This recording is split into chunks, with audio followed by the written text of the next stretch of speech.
There's a hymn that Unitarian Universalists have been singing for over 110 years, whose first verse is an expression of the early 20th century optimism that framed our faith at that time. It really breathed renewing life into our way of religion. The verse goes like this: "These things shall be, a loftier race than e'er the world hath known shall rise, with the flame of freedom in their souls and the light of science in their eyes." This song asserts and celebrates that with freedom as a quintessential part of every person's makeup and science lighting the way forward, the promises of beloved community will be nurtured into reality and nourished for centuries to come, if not forever.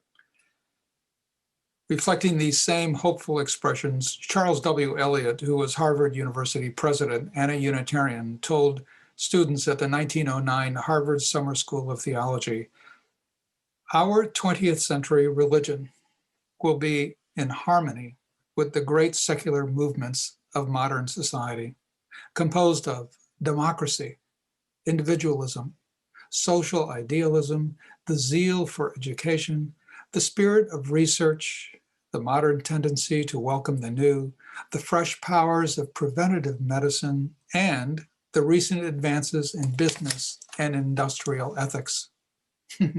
Wow, I'll bet you that really grabs you. Well, maybe not now, but in 1909, his words were revolutionary.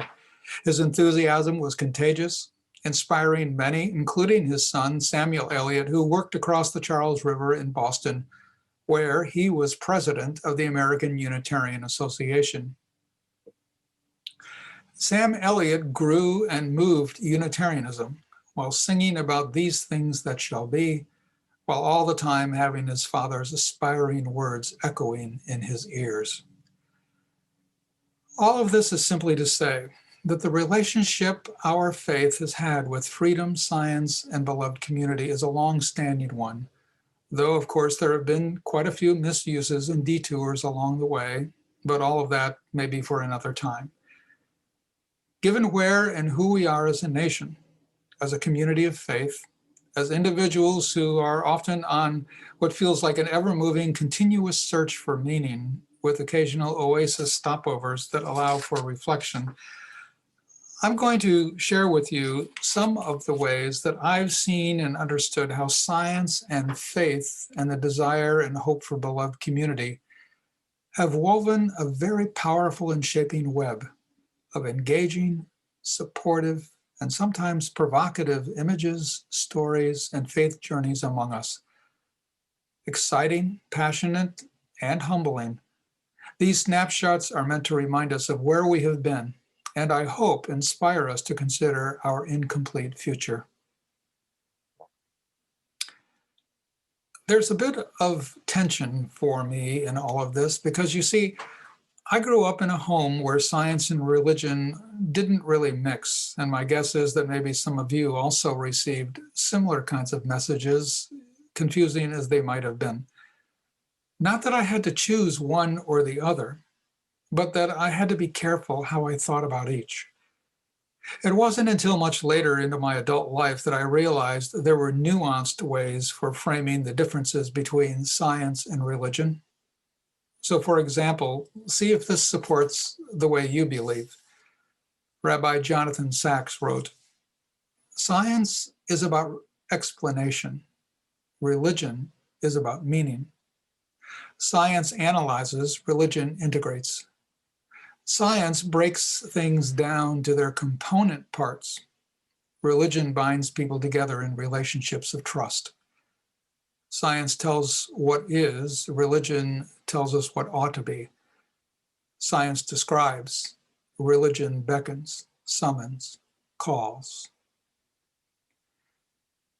When I found these words, I was seeking greater clarity about the ways that religion and science speak to each other, if at all, and Rabbi Sachs's commentary helped until I recalled these words by Albert Einstein, who kind of shook me up again. Einstein said, "Science without religion is lame. Religion without science is blind. Let me say that again. Science without religion is lame. Religion without science is blind, which is to say it's not one or the other, it's both and. You don't have to choose, thank goodness.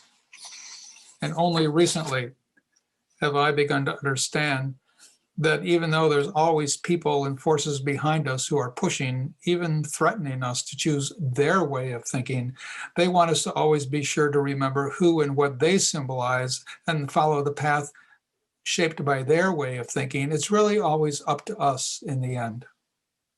In other words, how you choose to bring science and religion into your life is going to have lasting value on others, but it will also probably shape those around you.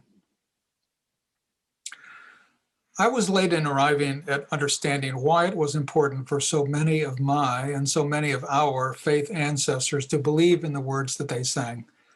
Often with tears in their eyes, they repeated the words, and I repeat them again.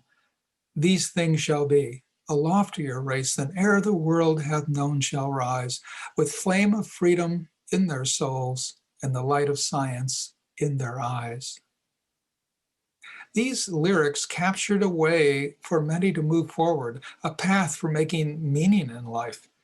And it was a bold, if not uncertain, break from the past, where faith and science have been kept in their separate boxes, though each was vital to daily life. Only recently have I begun to see more clearly how science, religion, and beloved community, why the freedom in our souls and the light of science in our eyes, why these have been a struggle and a comfort for us in ways far larger than the verses of a hymn. It seems as though it's part of our history, a part of our nation's cultural inheritance. So, for example, at the recent January 20th presidential inauguration ceremony, some participants filled their presentations with references, direct and indirect ones, to the 1861 inaugural event, which saw Abraham Lincoln sworn in as the nation's president. Lincoln's election and his March swearing in, we shifted from March to January in 1937, was the confluence of life-altering, nation-shaping, and soul-filled events that I had never put together until several months ago. Events that all had as a backdrop the likelihood of civil war. Events that feel as current and as revealing as today's headlines in the newspaper. Let me explain.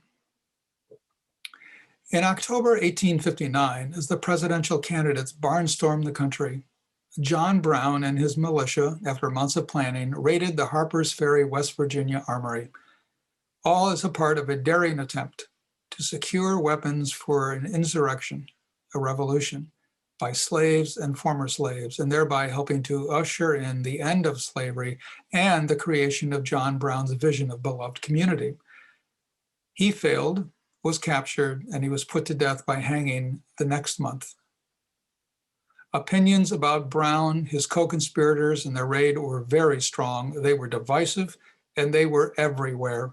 John Brown and the Secret Six who bankrolled the militia, many of whom were Unitarian Universalists, were considered by many to be domestic terrorists, but by others they were held in high esteem. They were thought of as being saint-like patriots.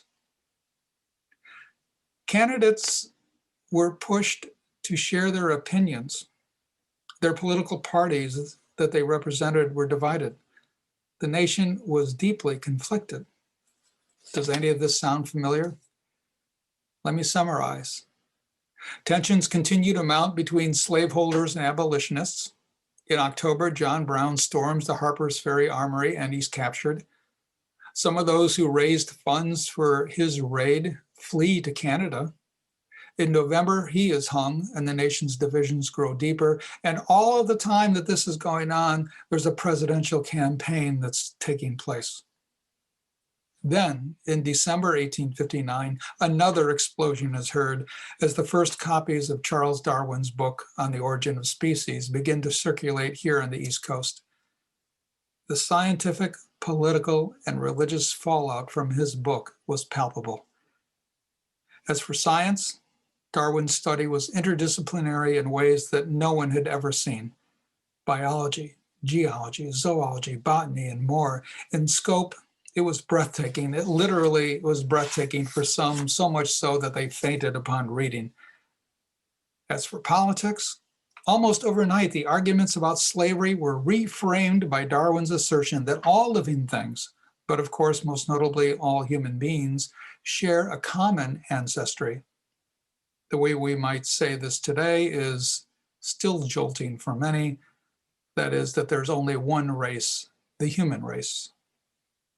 Slaveholders panicked with Darwin's revelations, and they ran to find those, preferably scientists like Darwin, who would challenge his conclusions and justify the legitimacy and codification of white supremacy.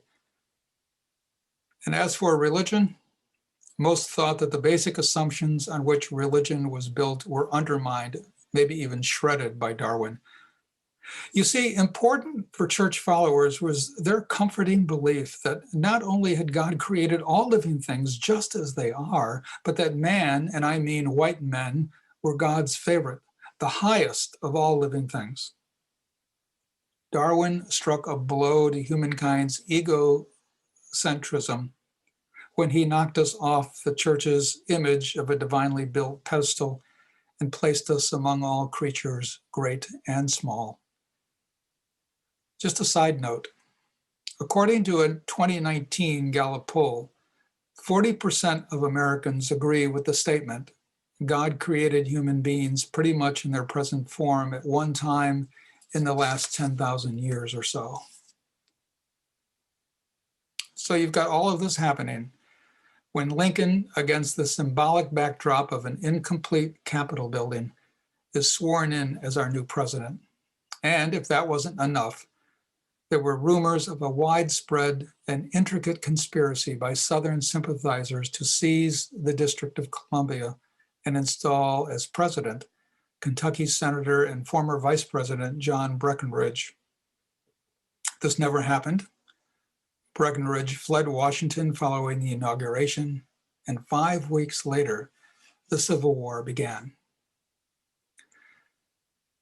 Closely following all of these events was a group of Unitarian Universalists around the Concord, Massachusetts area who were fierce abolitionists, outspoken supporters of John Brown and Abraham Lincoln, and among the first in the nation to read, discuss, lecture, and review Darwin's On the Origin of Species. This group included Ralph Waldo Emerson, Margaret Fuller, Henry David Thoreau, Louisa May Alcott, and her father, Bronson. They were just a few of our faith ancestors who took bold and unpopular stands. And yet, some of them were reluctant to fully endorse Darwin's evolutionary views. For example, more than a few thought Darwin's revelations stripped mystery and magic from the natural world so much that even a simple walk in the woods was ruined. Others thought that while his decentering of humans was a healthy next step toward the beloved community, they simply couldn't resolve Darwin's broken relationship with the loving God behind their existence. And yet, in spite of these reservations, it was Unitarian Universalists who spread Darwin's good news, leveraging his ideas as reasons to abolish slavery, keep the Union together, and grow a more inclusive, welcoming religion.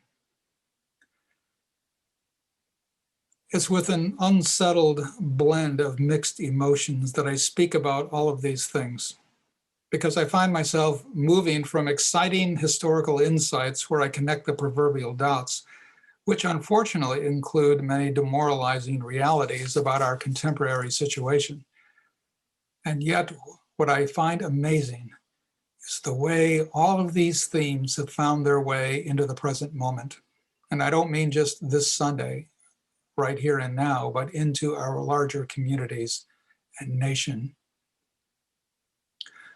157 years after these events, our National Youth Poet Laureate, Amanda Gorman, wrote and spoke her poem, Earthrise, which you heard several minutes ago.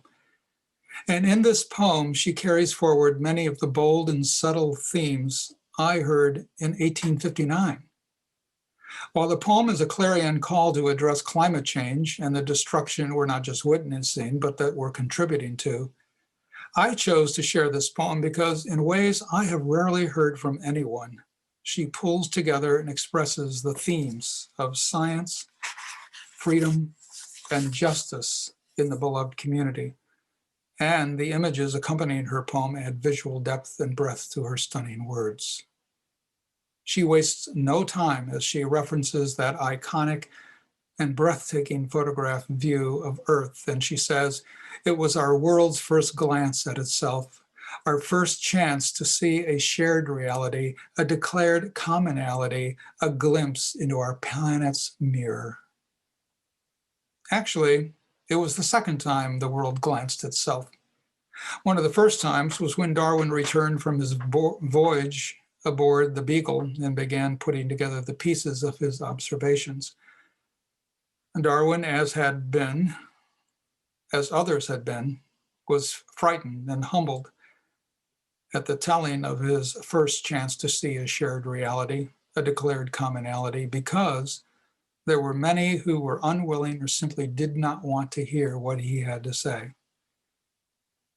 The images of which Darwin and Gorman speak terrified some.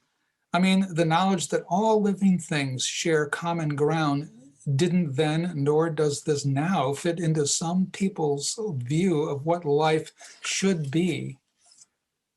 Gorman, as Darwin eventually did, persists and shares the disruption that can come from the light of science. It's saddening, she says. It's saddening, but I cannot spare you from knowing an inconvenient fact, because it's getting the facts straight that get us to act and not to wait. Then with compassion, but with clarity, she states, so I tell you this not to scare you, but to prepare you, to dare you, to dream a different reality. Her different reality, as was Darwin's sacred cause to abolish slavery, is not to simply pray to survive another day, because it is the obscure, the oppressed, the poor, who, when the disaster is declared done, still suffer more than anyone.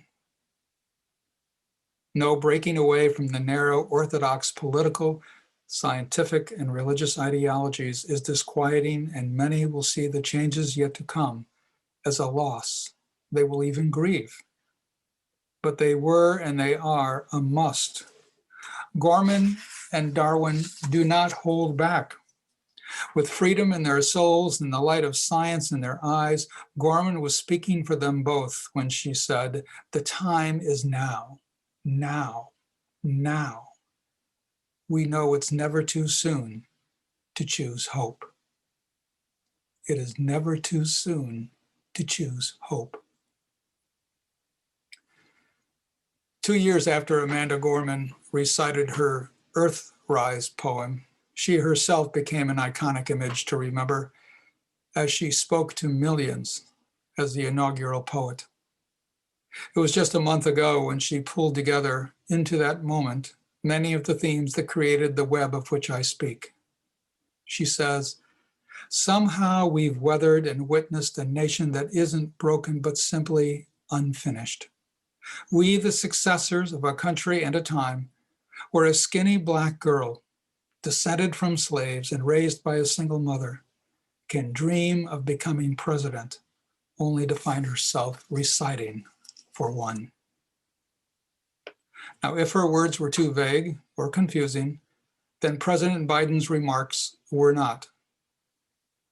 I know speaking of unity can sound to some like a foolish fantasy these days, Biden started. I know the forces that divided us are deep and they are real, but I also know they are not new. Our history has been a constant struggle between the American ideal that we're all created equal and the harsh, ugly reality that racism, nativism, fear, demonization have long torn us apart. The battle is perennial and victory is never assured, but we must end this uncivil war. We can do this if we open our souls instead of hardening our hearts. Our faith Unitarian Universalism has a long history of webbing together the themes of freedom, science, and the kind of justice making that helps to shape the beloved community of which Amanda Gorman and President Biden speak. While our religious history is something we can take great pride in, there have been many missteps and stumbles which often don't get named. Some of these were committed by individual faith ancestors, others were committed by congregations, and even our larger assemblies of congregations. Parenthetically, I continue researching and writing about many of these people and events, and I'd welcome the opportunity to share. But for now, I'm going to leave you with some takeaways that I hope you might wish to pursue. First is simply a question to think about. How do you integrate into your life the promises of freedom, science, and justice? Think about when these were first introduced into your life, into your thinking. Perhaps they came by another name. How has your take on these changed? Next, soon after the 1859 publication of Darwin's book, many of those in the fields of politics, economics, sociology, history, theology, and psychology seized on the idea captured in the book's subtitle, The Preservation of Favored Races in the Struggle for Life. Pundits from all walks of life and intellectual disciplines coined expressions of social Darwinism and misapplied these to every human-created struggle they could imagine, usually as ways of justifying and legitimizing the status quo and their power over others. Just in the last month alone, I've read several characterizations of struggle described with this language.